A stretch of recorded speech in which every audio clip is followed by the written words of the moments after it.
Rastından oğruyun qaran lelağıyım Aydımlarım göğnüme yaran yanılıyım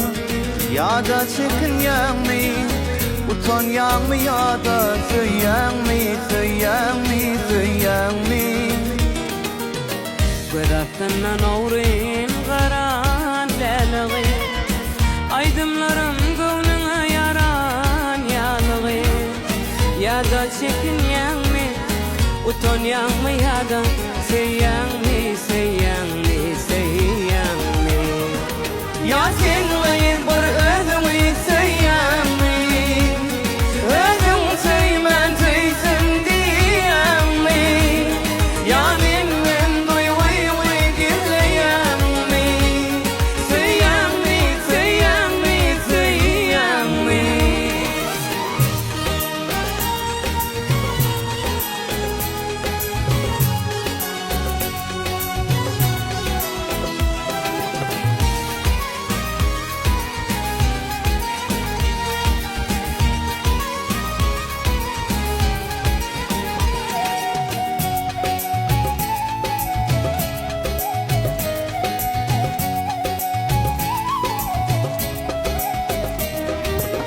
Lale sevim, laleğim diyen laleğim Sana karşı kursağım aydımdan doluyum Ya da aynayan mı, oynayan mı Ya da söyleyen mi, söyleyen mi, söyleyen mi Leleceğim, leleğim diyen leleğim